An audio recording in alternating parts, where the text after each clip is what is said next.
ya supaya tidak terlalu siang selesainya. Bismillahirrahmanirrahim. Assalamualaikum warahmatullahi wabarakatuh. Waalaikumsalam warahmatullahi wabarakatuh. Yang saya hormati Bapak Ibu guru yang pada hari ini sudah berkenan hadir ya untuk mengikuti kegiatan penyebaran pemahaman dan penerapan pengalaman budaya positif. Baik Bapak Ibu, di sini dalam rangka saya mengikuti pendidikan guru penggerak, ada materi yang harus saya sampaikan kepada Bapak Ibu, yaitu tentang budaya positif. Ya, nah kira-kira gambaran Bapak Ibu yang terlintas di kepala Bapak Ibu budaya positif itu apa kira-kira? Budaya baik-baik. Terus apa lagi Bapak Ibu? Membiasakan diri melakukan hal yang baik. Lalu apa lagi? Memberikan kesan yang baik. Baik Bapak Ibu, ya semuanya benar ya.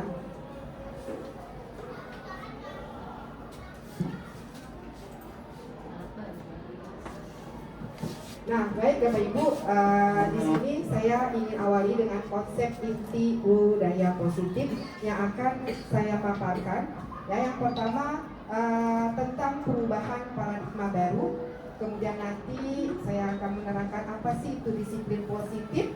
Kemudian nilai-nilai kebajikan, kebutuhan dasar manusia, motivasi perilaku manusia, kemudian juga posisi kontrol guru, keyakinan kelas, dan segitiga restitusi.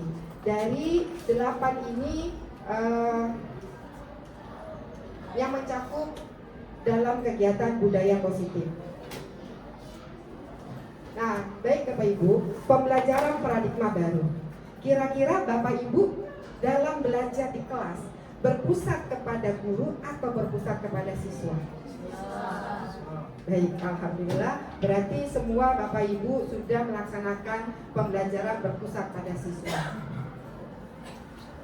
Nah, pembelajaran dengan paradigma baru ini merupakan pembelajaran dirancang berdasarkan prinsip berdiferensiasi.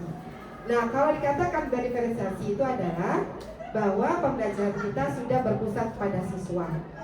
Ya, jadi bukan maunya kita menyampaikan materi ya, kemudian selesai, tapi kita tidak melihat sampai mana pemahaman siswa ini.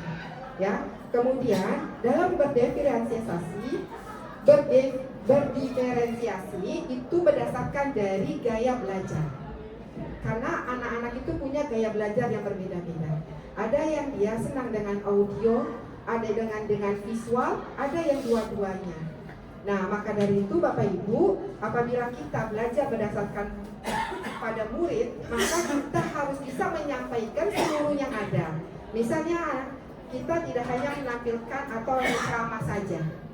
Anak yang ceramah saja, anak yang gaya belajarnya dengan audio atau visual, maka dia hanya bisa mendengarkan dan ada yang tidak nyambung. Tapi kalau kita ceramah juga ada, PPT juga ada, kemudian kita sertakan video. Nah, apabila kita lakukan pembelajaran seperti itu, maka kita sudah mengikuti semua gaya belajar siswa. Ya, jadi minimal Bapak Ibu pada saat mengajar di kelas kita punya PPT-nya. Kemudian juga kita punya videonya. Karena ada anak yang suka mencari, ini saya nggak ngerti, saya harus cari videonya kemana. Nah, Bapak Ibu juga harus siapkan video yang mendukung pembelajaran untuk si anak.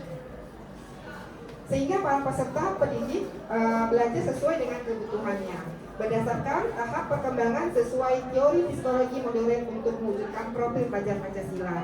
Jadi kita berharap Bapak Ibu di profil pelajar Pancasila ada yang namanya mandiri.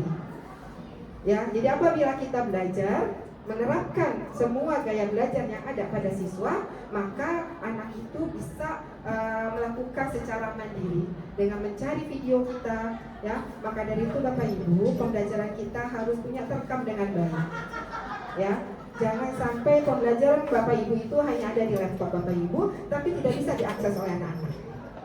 Ya, sekarang bagaimana kita pikirkan bahwa sekarang zaman teknologi, materi-materi yang kita punya anak-anak bisa akses. Ya, itu yang harus kita pikirkan. Jadi bukan hanya sekedar simpanan dalam laptop kita. Kemudian Bapak Ibu, ini dia adalah profil pelajar Pancasila. Bahwa kurikulum Merdeka, ya, ingin menciptakan anak-anak yang memiliki profil pelajar Pancasila. Sekarang kita sebagai guru hafal nggak profil pelajar Pancasila? Ya, yang pertama adalah beriman, bertakwa, kemudian berakhlak mulia. Yang kedua, berkebinekaan global. Kemudian yang ketiga adalah gotong royong. Gotong royong ini Bapak Ibu bukan menciptakan anak-anak itu bisa membersihkan ruangan, bisa membersihkan lingkungan secara gotong royong, tapi bisa anak-anak ini berkolaborasi, bekerja sama. Itu diharapkan. Ya, jadi mereka harus bisa berkolaborasi. Sama dengan kita Bapak Ibu. Sebelum kita menciptakan anak yang berprofil Pancasila, maka kita sendiri harus mempunyai nilai ini. Ya, kita harus punya nilai ini. Kita harus punya iman, kita harus juga berakhlak mulia. Kemudian kita juga harus berkebinekaan global. Kemudian bergotong royong, kreatif. Kita dituntut Bapak Ibu untuk jadi kreatif. Kemudian juga kita dituntut bernalar kritis. Mandiri, ini harus ada nilai-nilai kebajikan pada diri kita. Apabila seorang guru sudah memiliki profil pelajar Pancasila, maka otomatis mudah sekali Bapak Ibu ditularkan ke anak. Frekuensinya itu nyampe. Ya. Jadi anak itu bukan saja secara kita lisan bicarakan, tapi tidak ada efek yang anak rasakan. Karena kita adalah role model. Ya, kita ini contoh, kita ini teladan buat anak-anak kita. Kemudian Bapak Ibu, tentang miskonsepsi tentang teori kontrol. Ilusi guru mengontrol murid. Ini yang terjadi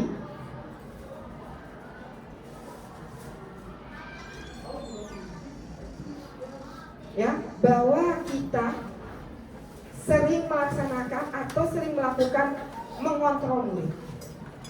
Kita kepengen anak itu maunya kita. Kita kepengen anak itu harus begini, harus begitu. Tanpa sadar murid itu mengikuti apa yang maunya kita. Ya. Kemudian yang kedua, ilusi bahwa semua penguatan positif, efektif dan bermanfaat. Kadang kita memberikan penguatan sama anak itu bentuknya itu berupa penguatan positif. Nah, kamu jangan begitu. Nah, ya, selalu kita kata-kata positif yang kita terapkan kepada anak-anak, ya, dan kita menganggap ini efektif dan bermanfaat buat anak. Artinya anak sadar bukan karena dirinya, tapi dikuatkan oleh kita. Berarti anak ini belum mandiri Bapak Ibu. Kalau kita sering melakukan berupa penguatan positif, memberikan arahan, nak jangan begini, kamu harus begini, begini, begini. Ya, anak ini mengerjakan apa yang kita bilang. Karena kita beranggapan bahwa kita sudah berikan penguatan positif, anak ini akan berubah. Ya. Kemudian ada lagi tentang teori kontrol, bahwa kritik dan membuat rasa bersalah mampu menguatkan karakter. Kadang kita memberikan anak itu membuat dia rasa bersalah, terlambat, kemudian kita adjust. Ya, kamu udah terlambat lagi, karena nggak lengkap lagi, ya. Nah ini sampai anak ini merasa dirinya salah banget. Kita ngejas anak salah banget. Artinya apa Bapak Ibu? Kita mampu dalam pikiran kita, dengan cara saya seperti ini, saya beranggapan bahwa akan menguatkan karakter anak, menyadarkan anak bahwa kamu tuh salah. Ya, ini ilusi yang masih terjadi. Kemudian yang keempat adalah ilusi bahwa orang dewasa berhak memaksa. Ya, kadang kita sebagai guru memaksa maunya kita. Anak hanya manut, ya, ya Pak, ya Bu, ya. Tapi kita tidak menyadarkan itu. Ini yang sering terjadi, ya. Makanya dikatakan miskonsepsi. Kemudian Bapak Ibu, mengubah paradigma stimulus respon ke pendekatan teori kontrol. Di sini disebut dengan stimulus respon yang biasa kita sering lakukan, yaitu mengatakan bahwa kebutuhan kita itu sama dalam pola pikir kita. Tapi kalau kita menggunakan teori kontrol, bahwa kebutuhan kita itu berbeda.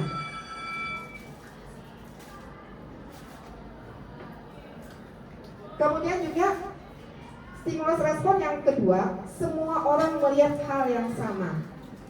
Jadi kita melihat bahwa hal-hal yang kita lihat itu, kita pandang itu semuanya sama. Tapi kalau dalam teori kontrol, setiap orang memiliki gambaran yang berbeda. Ya, jadi kadang-kadang Bapak Ibu kita melihatnya hanya kacamata kita, tapi kita tidak pernah memandang dari kacamata orang lain. Jadi kita selalu menganggap semua yang ada di pikiran kita pasti orang juga sama pikirannya. Ya. Kemudian stimulus respon yang berikutnya, kita mencoba mengubah orang agar orang berpandangan sama dengan kita. Ini yang sering kita lakukan, kita mencoba mengubah orang agar berpandangan sama dengan kita. Ya, kita berusaha mau mengubah anak kita. Kalau saya kadang-kadang melihat diri saya ingin mengubah anak saya. Ya, berdasarkan pandangannya harus sama dengan kita. Ternyata dilakukan itu berbeda. Menurut teori kontrol, bahwa kita berusaha harus memahami pandangan orang lain tentang dunia. Ya, jadi selama ini kita hanya melihat diri kita, ya, tapi kita tidak melihat pandangan anak itu seperti apa. Kita tidak pernah memberikan kesempatan kepada anak, memberikan pendapat, ya, mengungkapkan emosinya, ya, selalu beranggapan bahwa guru paling benar. Kemudian perilaku buruk dilihat sebagai suatu kesalahan. Jadi kalau anak-anak kita melakukan kesalahan, kita sudah cap bahwa itu adalah perilaku buruk. Ya. Tapi kalau menurut teori kontrol, semua perilaku memiliki tujuan. Jadi kalau ada anak yang melakukan kesalahan, pasti dia ada tujuannya kenapa dia lakukan itu. Tapi kita nggak pernah tanya, apa alasannya kamu melakukan itu. Ya, tapi kita langsung ngecap, kamu tukang terlambat, kamu tukang contek, kamu tukang tidak rapi dan sebagainya. Akhirnya anak itu punya persepsi Bapak Ibu, oh saya jelek sekali ya, oh ternyata saya ini memiliki kekurangan yang banyak ya. Nah itu kita sudah mematahkan karakter anak Bapak Ibu.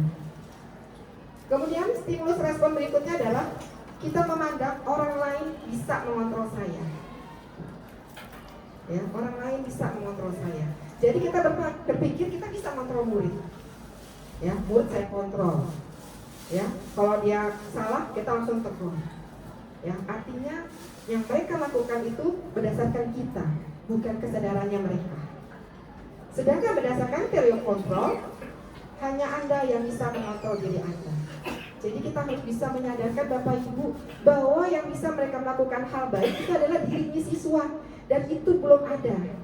Anak-anak kita belum tercermin seperti itu. Mereka lakukan hanya berdasarkan aturan yang ada di sekolah ini. Kemudian saya bisa mengontrol orang lain. Ya, jadi kita memandang bahwa kita bisa mengontrol. Sedangkan berdasarkan teori kontrol, Anda tidak bisa mengontrol orang lain. Ya. Kemudian pemaksaan ada pada saat bujukan gagal. Jadi pada saat kita bujuk anak, ya, merasa gagal nggak didengerin, lalu kita keluar serangan yang lain, paksa. Ya, nggak berhasil kita bujuk nih anak. Satu-satu yang terakhir adalah ancaman. Kita ancam mereka, kita beri paksaan mereka, ya kan? Kita paksa harus mau-maunya kita. Sedangkan berdasarkan teori kontrol, kolaborasi dan konsensus menciptakan pilihan-pilihan baru. Artinya Bapak Ibu, apabila anak melakukan kesalahan, ya, kita tidak harus ngejudge anak ini salah, kemudian harus kita kasih hukuman. Hukumannya ini, hukuman ini, hukuman ini. Tapi kita tidak memberikan pilihan kepada anak. Ya. Kemudian model berpikir menang atau kalah. dan selalu beranggapan guru selalu menang. Ya, guru selalu menang. Kemudian sedangkan berdasarkan teori kontrol, model berpikirnya menang-menang.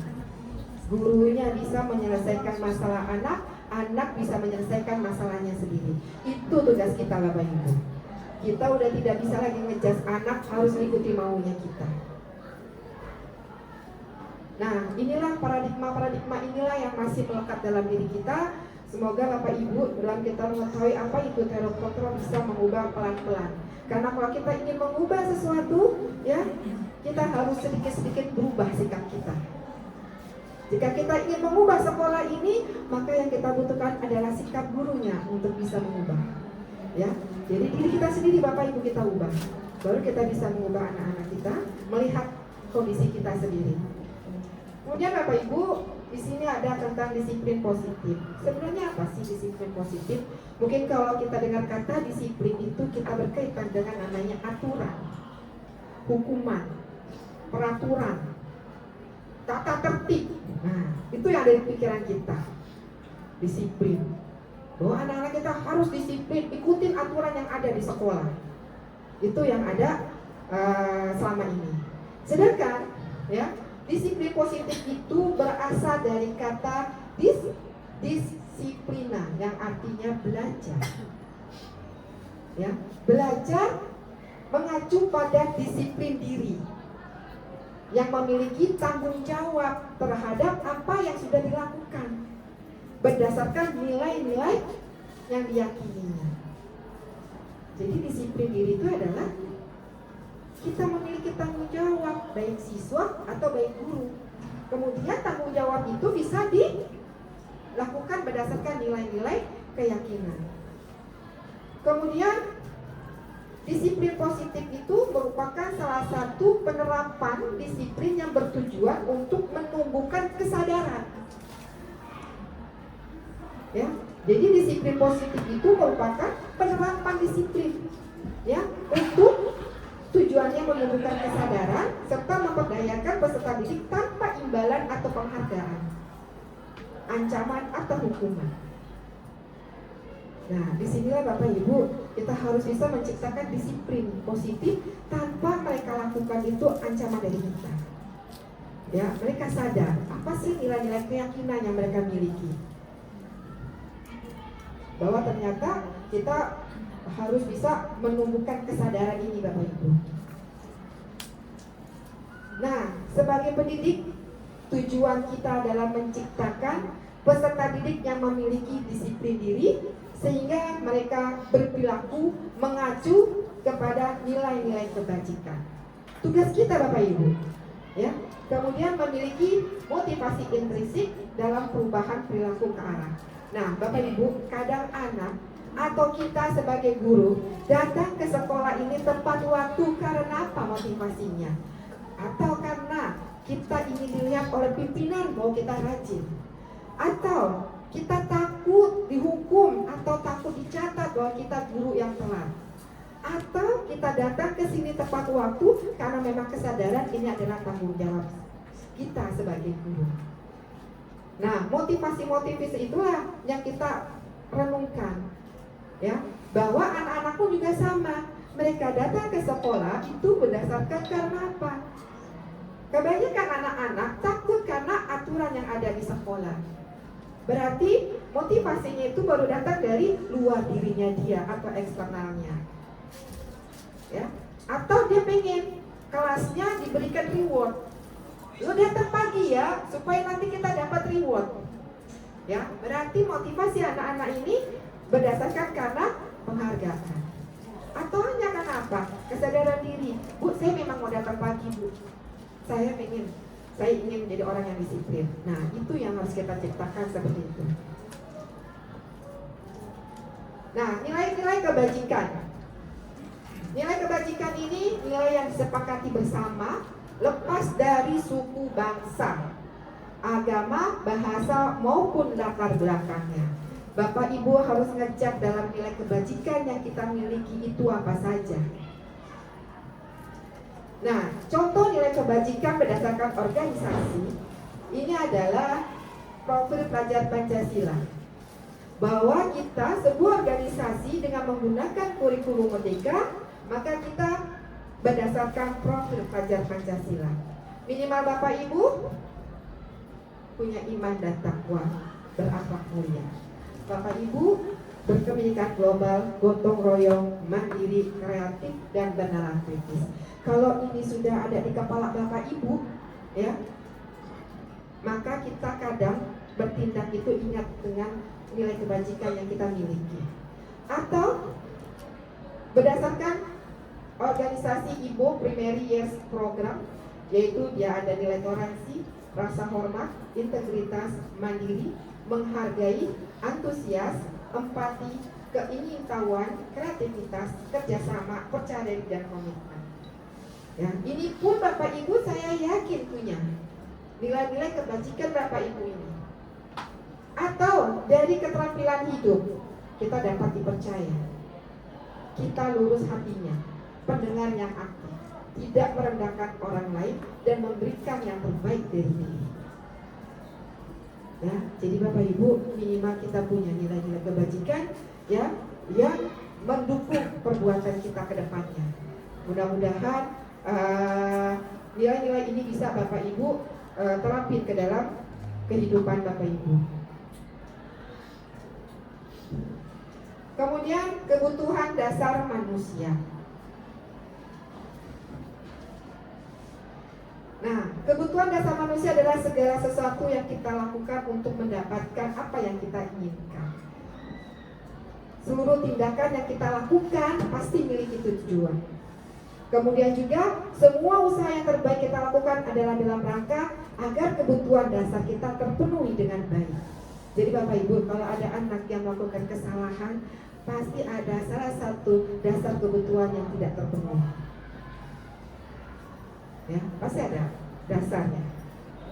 Nah, apa saja sih kebutuhan dasar manusia? Bertahan hidup Bapak Ibu. Kita punya kebutuhan dasar bertahan hidup. Bertahan hidup itu apa?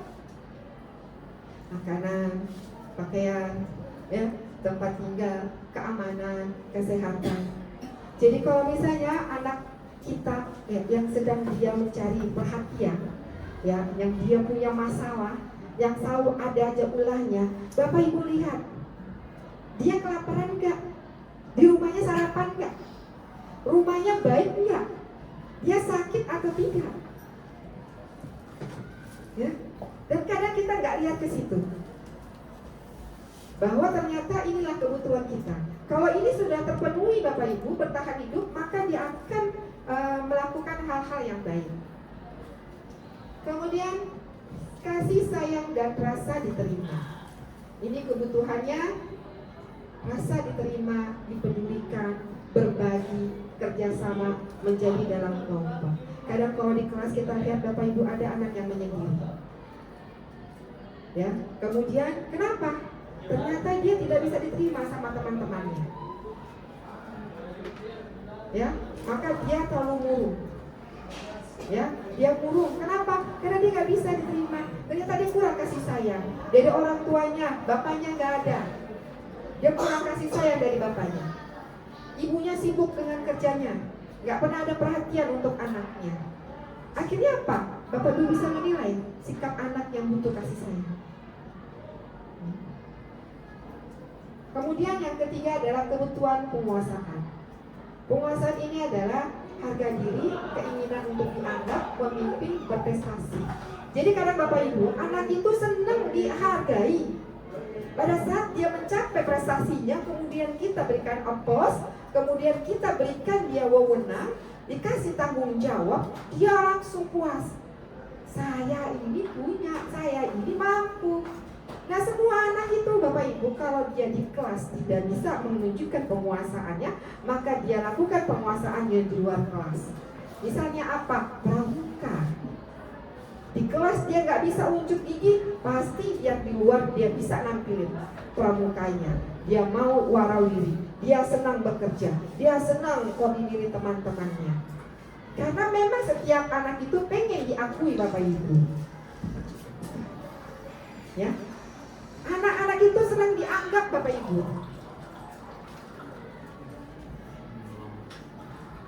Kemudian kebutuhan dasar kebebasan. Bahwa ternyata anak-anak kita atau kita manusia itu butuh yang namanya kebebasan. Kebebasan apa aja?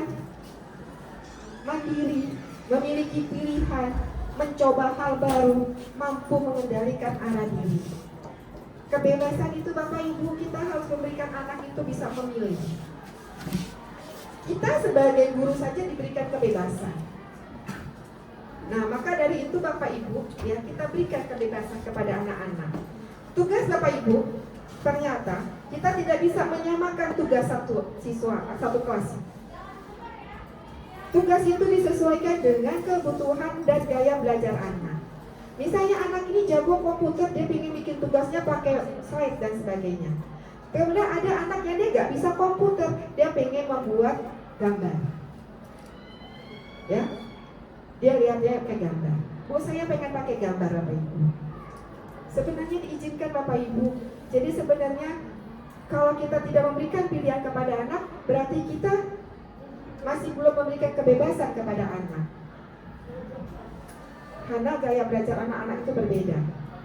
Kemampuan anak-anak itu berbeda. Ya. Misalnya tidak bisa hafal kosakata. Dia bisa 5, yang lainnya bisa 10. Boro-boro 5 Bu kosakata yang hafal. Ya kan? Satu aja lupa mulu. Bagaimana caranya? Nah, tidak bisa Bapak Ibu samakan. Dia bisa mampu 10, yang atau tidak bisa, berikan alternatif lain. Ya. Kemudian selain itu adalah kesenangan. Bermain, humor, antusiasme, dan tertawa. Jadi anak-anak itu kalau belajar itu senangnya Bapak Ibu harus bahagia. Selingi kita dengan apa? Dengan games, dengan ice breaking, ya. Kemudian juga kita bisa membuat anak-anak dalam pembelajaran kita bisa tertawa. Karena ternyata kita pun Bapak Ibu butuh yang namanya kesenangan. Nah, inilah Bapak Ibu 5 kebutuhan dasar manusia. Apabila dari salah satu ini tidak terpenuhi, maka timbullah sifat yang mungkin dia mencari kebutuhan itu. Ya. Jadi kalau anak yang punya masalah melihat dia kurang apa nih ya, ya, oh ternyata dia kurang kasih sayang, maka dia cari perhatian kemana-mana temannya. Ya. Kemudian kerjanya jahili temennya, ya mintain makanan temennya. Ternyata pas digali, ya, kita ajak bicara, ternyata dia nggak pernah dikasih uang jajan. Ya, ini kebutuhannya dia. Makanya sekarang Bapak Ibu, setelah kita mengetahui tentang 5 kebutuhan dasar manusia, pada saat ada anak kita bersikap yang mungkin tidak sewajarnya, jangan kita langsung ngejudge anak tersebut. Mungkin kita bisa gali informasi tersebut.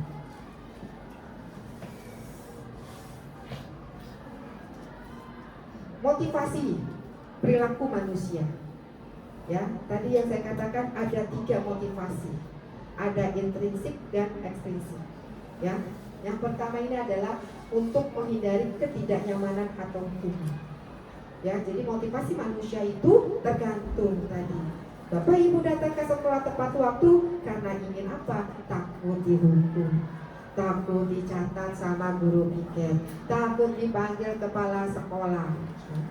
Sama murid juga, ya, dia punya motivasi, tapi apa? Takut dihukum sama piket, disuruh ngafalin, dia takut, maka dia datang ke jalan lari, ya, berarti motivasi dia masih dari luar. Yang kedua adalah mendapatkan imbalan atau penghargaan dari orang lain. Motivasi kita masih ingin mendapatkan penghargaan. Ya, saya ingin nanti dicatat dalam 1 semester saya guru paling rajin. Nah, ya. Atau saya ingin kelas saya kelas yang berapa rewardnya datang tepat waktu. Ya. Nah, ini adalah yang kedua, motivasi ekstrinsik yang datangnya dari luar. Ya. Yang datangnya dari luar. Kemudian yang ketiga adalah untuk menjadi orang yang mereka inginkan dan menghargai diri sendiri dengan nilai-nilai yang mereka percaya. Jadi yang tadi Bapak Ibu sudah punya nilai-nilai kebajikan yang sudah saya sampaikan, ya, bahwa Bapak Ibu melakukan itu karena Bapak Ibu punya nilai-nilai. Ya, bahwa saya pengen disiplin. Saya ingin menghargai diri saya datang tepat waktu. Sama murid pun juga gitu. Ya, jadi ini Bapak Ibu motivasi perilaku manusia ada 3, ya, dan ini termasuk motivasi intrinsik. Motivasi yang datang dari dalam diri kita sendiri. Ya. Kemudian ada istilah 5 posisi kontrol guru. Nah, Bapak Ibu, ternyata posisi kontrol guru ini ada istilah kita sebagai penghukum. Ya, jadi kalau anak buat salah, hukum. Anak datang terlambat, hukum. Telat sedikit, kunci. Kemudian anak suruh jalan jongkok, anak suruh nyapu dan sebagainya.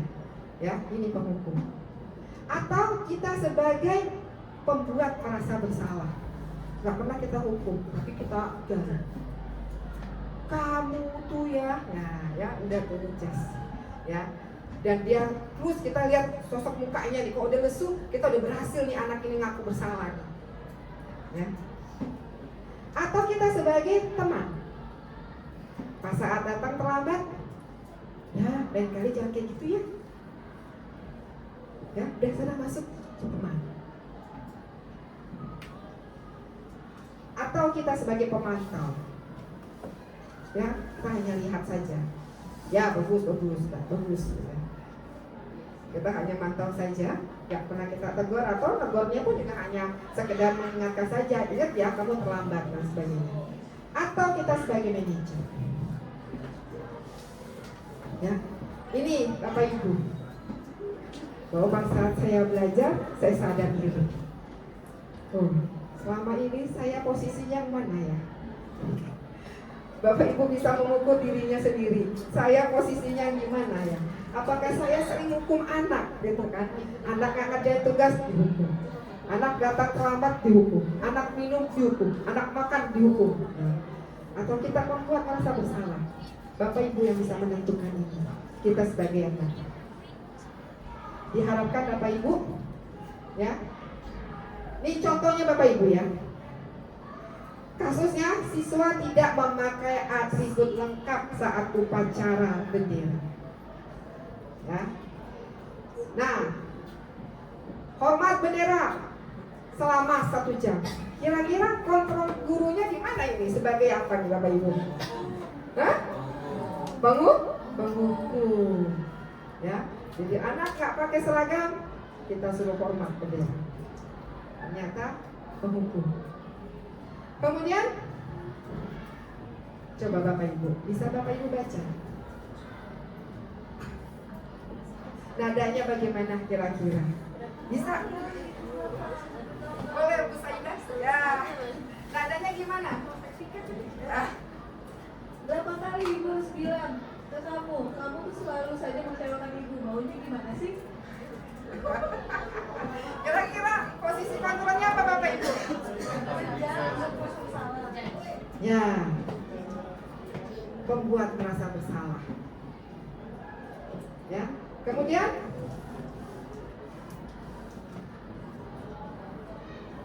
yuk coba kira-kira bagaimana Bu Ega? Bisa praktekin? Ayo dong, ikutin aturan sekolah. Tolong bantu ibu bapak ya, kalimat saja.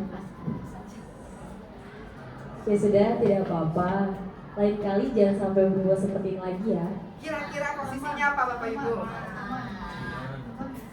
Hah? Ya, teman. Ya, lembut kalau teman Bapak Ibu. Ya. Kemudian ada lagi. Yuk, Bu Asma. Bisa Bu Asma?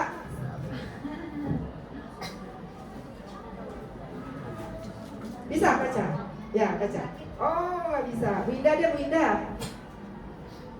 Kamu sudah melanggar peraturan sekolah. Kamu tahu konsekuensinya. Setelah upacara kamu beri atributnya operasi dan jangan ulangi lagi. Ya, kamu sudah melanggar peraturan sekolah. Kamu tahu konsekuensinya? Setelah upacara kamu beli koperasi. Ya, jangan diulangi lagi. Kira-kira kontrolnya apa? Pemantau. Ya. Terus bagaimana sikap kita apabila ada anak yang mempunyai kasus seperti ini? Bu Risa, bisa?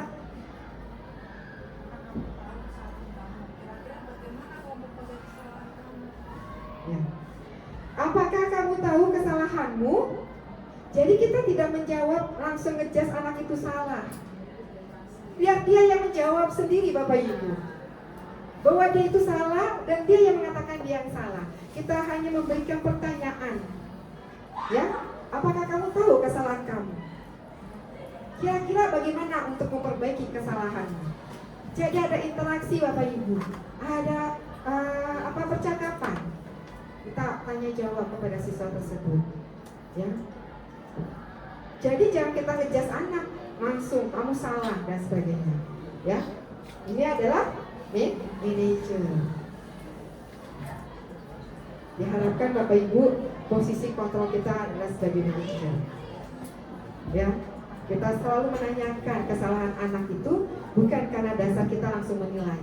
Anak itu punya pilihan Bapak Ibu, ya. Bisa jadi alasannya itu kita bisa dengarkan. Ya. Ini salah satunya ya Bapak Ibu. Nah, kemudian sekarang kira-kira posisi kontrol apakah aku? Nah, kira-kira apa nih Bapak Ibu? Saya kecewa sekali dengan kamu. Kira-kira posisi kontrol yang bagaimana?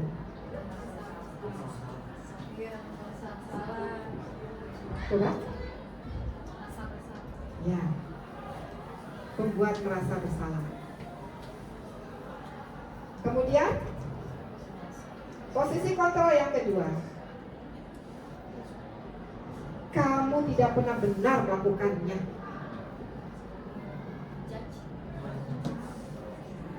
Apa nih kira-kira?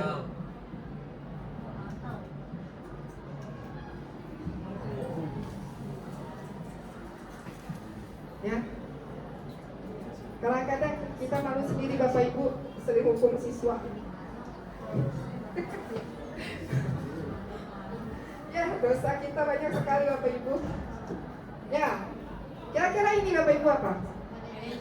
Apa rencanamu untuk menyelesaikan ini? Ya, ini adalah manajer. Dan kita jarang menanyakan hal itu kepada siswa. Ya. Karena memang intinya Bapak Ibu kita mengajarkan anak untuk berbicara. Ya, kita pancing pertanyaan-pertanyaan supaya mereka mau bicara. Ya, kita akui dia kesalahan dia apa dia yang bicara. Ya, kita pancing dia. Terus gimana nyelesainnya? Ya.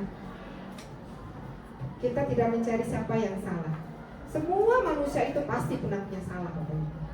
Ya, kita tekankan kepada anak. Pasti kalau ibu berbuat seperti itu pun juga ibu akan lakukan tuh, ya. Tapi kita selesaikan masalahnya. Kira-kira apa yang menurut kamu harus perbaiki? Jadi anak yang tahu saya salah, kemudian dia langsung mendapat, oh iya saya harus begini. Dan itu mereka harus ungkapkan Bapak Ibu, ya harus diungkapkan.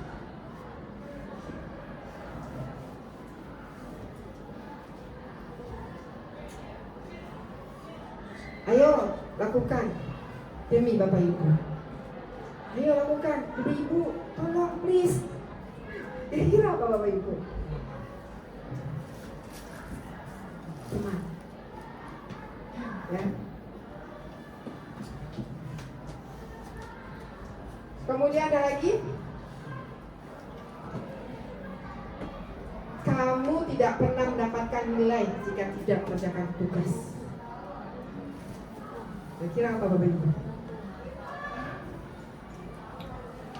Pemantau. Dia ngasih tahu, kalau kamu nggak ngerjain, kamu nggak akan dapat nilai. Nah, terus kita ingetin itu.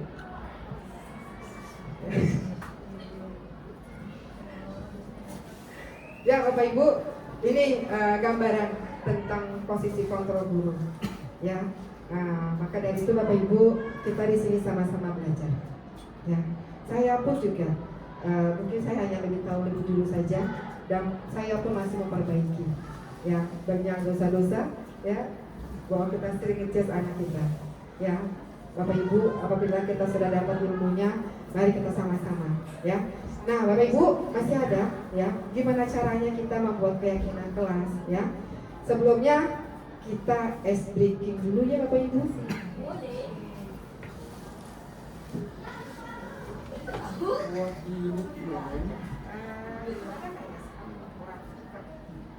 Saya mau ada musik.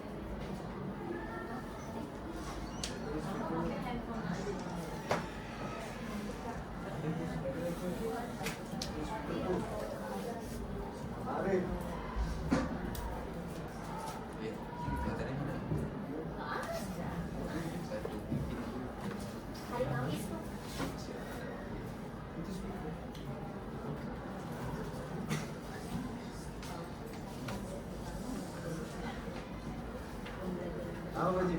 Serangan depan. Keterangannya apa, Pak? Apa?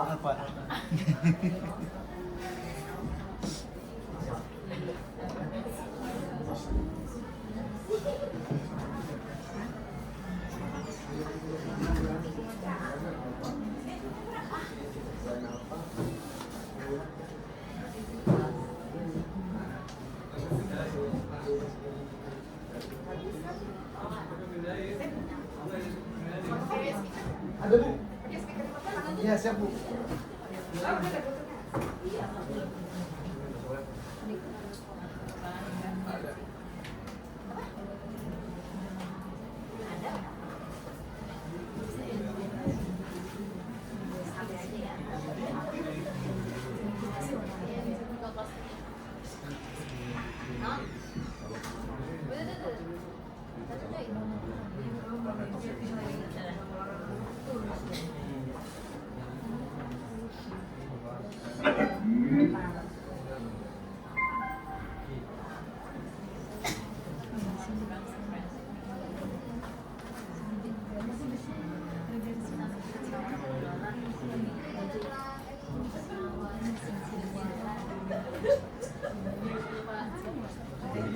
Ya Bapak Ibu, kita senam tangan. Kita senam tangan Bapak Ibu.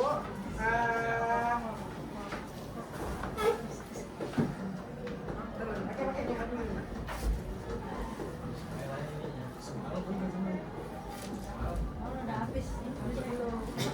Ya Bapak Ibu, kita senam penguin. Itu udah senam. Ya. Jadi pertama kita ini dulu, ya kan? Terus gini, terus gini, terus gini. Ya, sampai 4 kali. Ya, terus kita gini, terus gini. 3 kali ya, Bu? Ya, itu aja kayaknya. Gampang ya. Kita coba ya. Diri. Ya, berdiri. Ayo, diri. Everybody, please stand up. Yes, sir. Sini, Pak, pakai. Hampir itu Pak.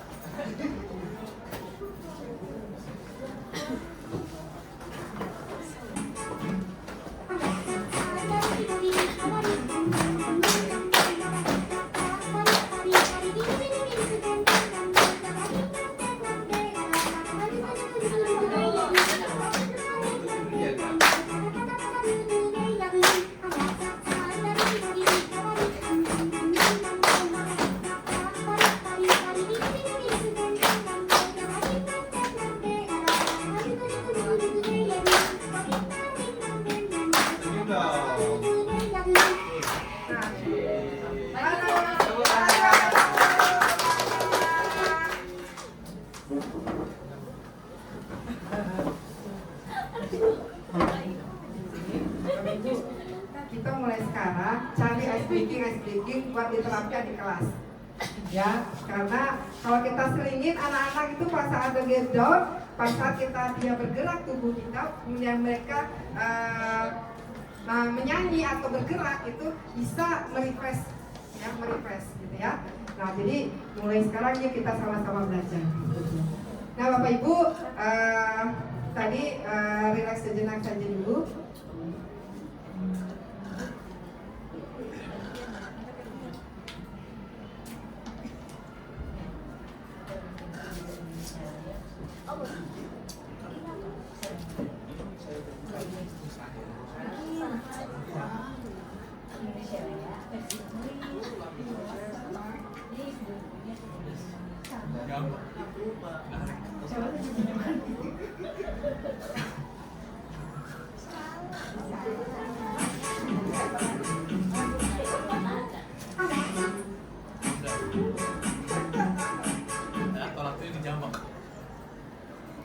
Baik Bapak Ibu, kita kembali lagi tentang keyakinan kelas.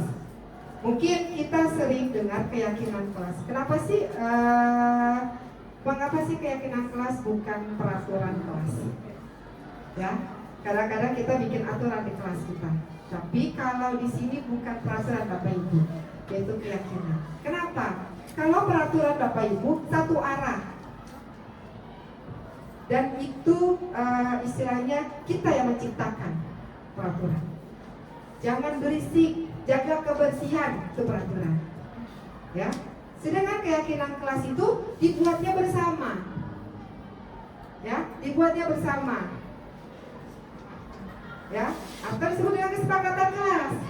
Ya. Maka kalau kita lihat Bapak Ibu, kalau di kelas kita sudah membuat keyakinan atau kesepakatan kelas, maka kesepakatan kelas itu bisa menjadikan sebuah kesepakatan sekolah. Kalau ada kata kesepakatan sekolah, kalau dalam keyakinan itu tidak boleh menggunakan tidak. Tidak boleh merokok. Itu peraturan Bapak Ibu. Ya. Kalau kata Ustazah Aisyah, kalau kata tidak boleh merokok, maka tidaknya itu hilang. Jadi boleh merokok. Ya, makanya pas kita membuat peraturan, kita jangan menggunakan kata tidak. Bagaimana cara membuat keyakinan kelas? Bersifat abstrak Bapak Ibu. Jadi langkah-langkahnya, ya, waktu saya terapkan di kelas, ya, kita sebutkan anak-anak peraturan yang ingin awalnya kita buat kata peraturan. Kita buat peraturan di sini maunya seperti apa? Bu, tidak berisik. Oke, anak menulis tidak berisik. Bu, kelas bersih. Silakan tulis. Anak menulis, ya. Semuanya kepengennya seperti apa? Saya yakin Bapak Ibu, anak-anak itu punya keinginan di kelas itu mau seperti apa. Kebanyakan mereka tidak mau berisik di kelas. Ya. Bu, kepengen Bu bersih kelasnya. Akhirnya kita kumpulkan peraturan-peraturan yang mereka sudah sebutin. Mereka seperti apa. Nah kemudian, ya, peraturan itu kita ubah, ya, menjadi pernyataan universal atau pernyataan kalimat positif. Misalnya peraturannya tidak peraturannya bersih. Misalnya kita bisa membuat begini Bapak Ibu, membuat kalimat menciptakan kelas yang nyaman dan bersih. Itu kata-katanya membuat sebuah pernyataan dengan kalimat positif. Kita tidak menggunakan kata tidak. Ya, atau jangan. Ya, tapi kita gunakan kata-kata universal, ya. Kemudian apa? Menciptakan lingkungan yang sehat. Ya, artinya lingkungan sehat itu apa? Ya, anak tidak merokok, benar nggak itu? Kalau kita ingin menciptakan lingkungan sehat, berarti bisa kata tidak merokok ke dalam situ. Ya, jadi kita kembalikan pasal kita melihat anak merokok, kita kembalikan lagi dengan keyakinan kelas kita. Kamu ingat nggak keyakinan kelas kita? Apa yang kamu langgar di dalam keyakinan kelas itu? Ya Bu, saya sudah menciptakan sekelas yang tidak sehat. Saya sudah melanggar menciptakan kelas yang sehat. Apa yang harus kamu lakukan? Kita tanya seperti itu. Ya. Jadi, nah setelah kita buat anak-anak, ya, kemudian kita bacakan kembali, kita sepakati bersama. Sepakat enggak? Ya. Nah, setelah sepakat, baru kita tempel supaya dia ingat keyakinan kelas kita ini seperti apa. Ditempel di kelasnya masing-masing. Ya, itu Itu Bapak Ibu. Jadi kalau memang kita sudah buat peraturan, kita ubah peraturan itu menjadi kalimat, ya, menjadi kalimat universal yang mengandung makna dari nilai kebajikan.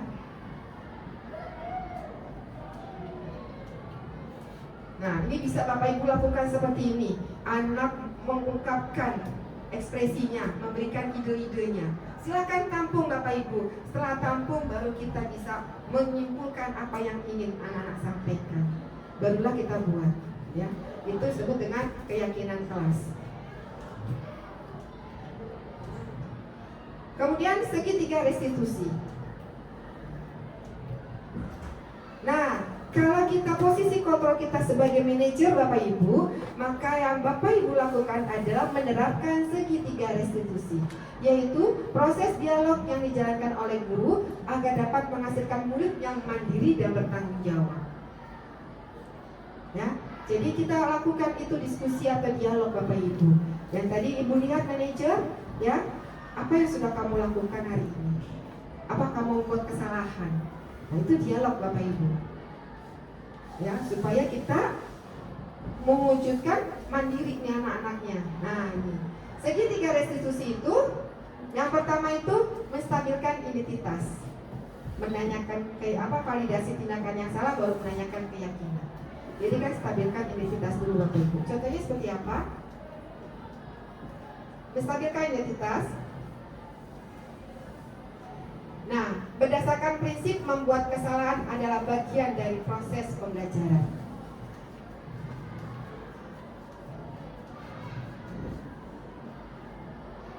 Ya, ini Bapak Ibu, dialog yang awal kita terapkan kepada anak, yaitu menstabilkan identitas.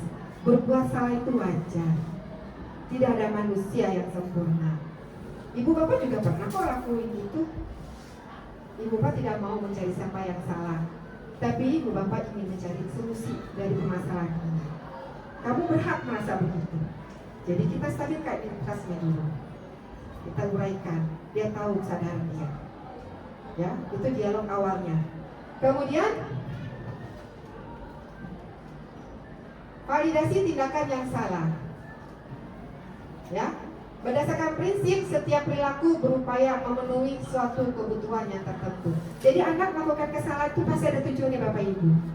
Ya, makanya dia berupaya memenuhi suatu kebutuhan. Yang tadi 5 kebutuhan dasar yang hilang. Bisa jadi anak itu kehilangan 5 kebutuhan dasar tadi. Disitulah Bapak Ibu validasi tindakannya. Contohnya seperti apa? Kamu pasti punya alasan mengapa melakukan hal itu. Kemudian juga, padahal kamu bisa melakukan yang lebih buruk lagi. Kamu patut bangga karena telah melindungi sesuatu yang penting buatmu.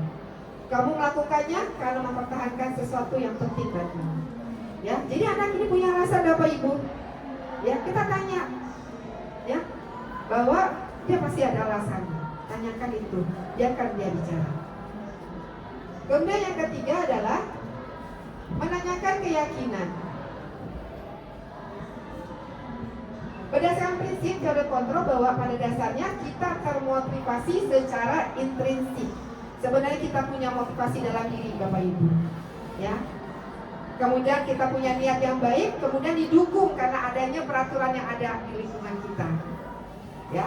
Tapi kadang kalau kita nggak punya intrinsik, kita melihat lingkungan kita dulu yang lebih dominan. Saya lakukan karena ada aturan sekolah, maka saya datang pagi. Atau kita sudah punya dalam diri, saya harus datang pagi karena memang ada aturan. Nah, itu tergantung Bapak Ibu. Kita menempatkan motivasi ada dalam diri kita itu intrinsik atau karena bersifat dari luar. Kita tanya lagi ya nak, apa keyakinan kelas kita? Jadi kalau kita di kelas punya keyakinan, di sekolah kita punya keyakinan, pada saat anak datang terlambat, kita tanya apa keyakinan kelas sekolah, keyakinan sekolah. Datang terlambat berarti apa kata-kata itu Bapak Ibu kira-kira? Kalimatnya datang tepat waktu misalnya. Ya apa? Nah, membuat keyakinan kelas Bapak Ibu tidak boleh banyak-banyak. Minimal maksimal 5 sampai 7 supaya mudah diingat. Mudah diingat dan kalau bisa keyakinan kelas itu satu keyakinan udah mencakup. Ya. Itu. Kemudian nilai-nilai apa yang telah disepakati bersama? Ya, nah, saya yakin Bapak Ibu, anak-anak itu punya nilai kebajikan dalam dirinya mereka.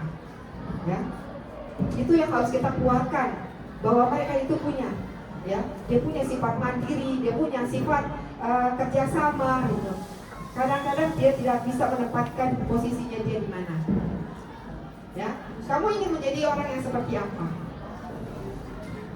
Kadang anak rasa kita nasihatin ada yang langsung berubah, ya. Tapi tergantung posisi kita menasihati anak. Kenapa ini berulang lagi. Itu yang harus gali.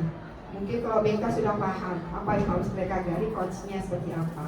Tapi kita sebagai guru kadang-kadang nggak punya waktu buat nanya-nanya. Yang ada cuma marah, gitu kan ya. Anak udah salah kita marah, gitu kan. Udah ke BK, udah ke piket. Nah, nggak boleh Bapak Ibu. Kalau kita di kelas itu adalah itu jatah kita yang harus bisa mengelola kelas. Pada saat anak datang terlambat, ya kita harus punya konsekuensinya terhadap siswa. Jangan anaknya diserahkan ke piket, ya. Jadi kita yang harus punya kesepakatan dengan anak-anak, ya. Anak megang handphone, misalnya belajar saya dia belajar main handphone, bukannya dengerin malah main handphone. Bapak Ibu serahkan ke wali kelasnya. Padahal kejadian itu ada di mana Bapak Ibu? Pada saat pembelajaran siapa? Pembelajaran kita. Bagaimana kita bisa meyakinkan anak? Pelajaran kita tidak boleh ada main handphone. Ada yang tidak boleh bermain handphone. Yang menindaklanjuti siapa? Kita Bapak Ibu sebagai guru. Kenapa kamu main handphone? Apakah dijenuh kali dengerin kita ngomong, oceh aja akhir main handphone? Ya. Jadi apabila ada anak yang main handphone pelajaran Bapak Ibu harus bisa menyikapi. Karena itu adalah tanggung jawab kita sebagai guru yang ada di kelas. Kita sendiri yang harus buat kesepakatan dengan anak-anak. Kita buat keyakinan dengan anak-anak, ya. Itu Bapak Ibu. Karena kadang kita tidak menunjukkan awalnya harus berbuat seperti apa maunya kita. Tapi kita sepakati bersama-sama bahwa anak ini juga belajar dengan nyaman dan bahagia, Bapak Ibu. Nah, baik Bapak Ibu,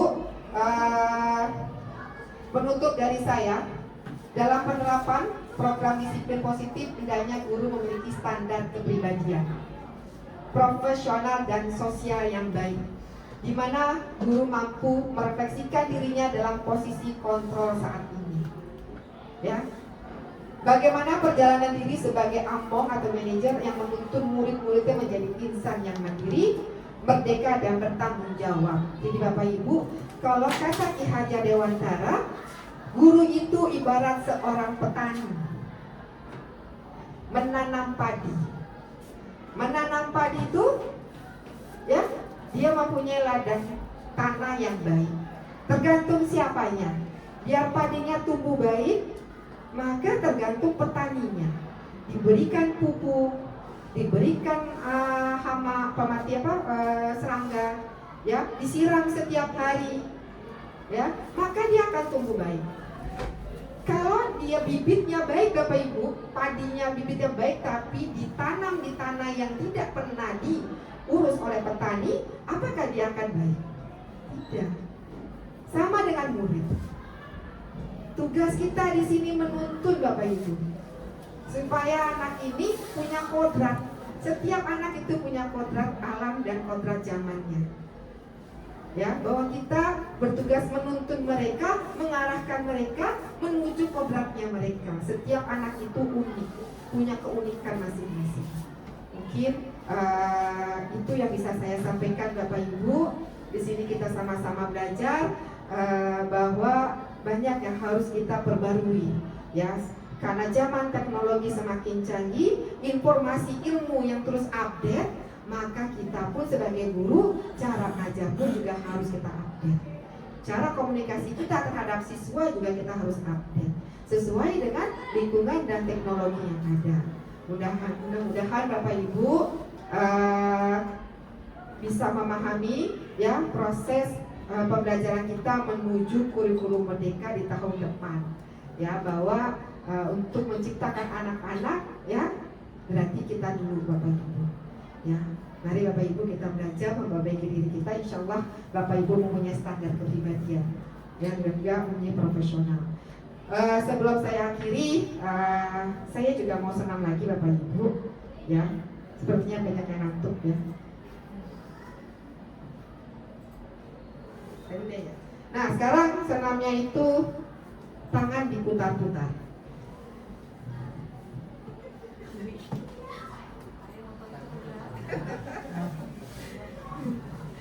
Tangan diputar-putar, jadi musiknya gini dulu ya.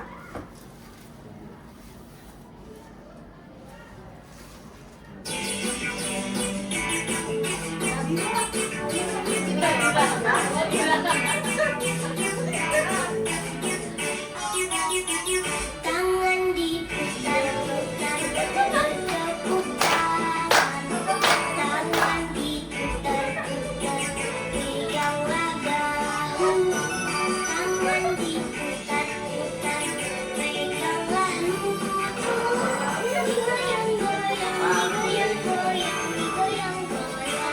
Bapak Ibu, bangun. Tangan diputar-putar, berputar.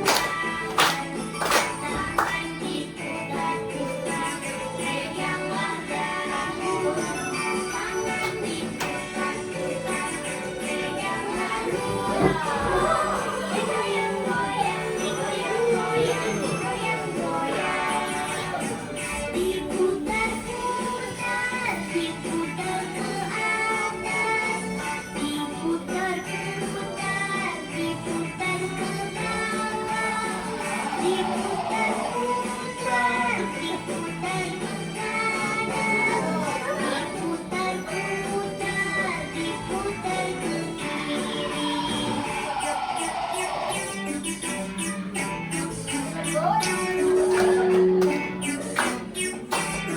Lagi ya, yang kompak ya. Tangan diputar-putar, bertepuk tangan. Tangan diputar-putar, peganglah bahu. Tangan diputar-putar, peganglah lutut. Digoyang-goyang, digoyang-goyang, digoyang-goyang. Tangan diputar-putar, bertepuk tangan. Tangan diputar-putar, peganglah bahu. Tangan diputar-putar, peganglah lutut. Digoyang-goyang, digoyang-goyang, digoyang-goyang. Diputar-putar, diputar ke atas. Diputar-putar, diputar ke bawah. Diputar-putar, diputar ke kanan. Diputar-putar, diputar ke kiri.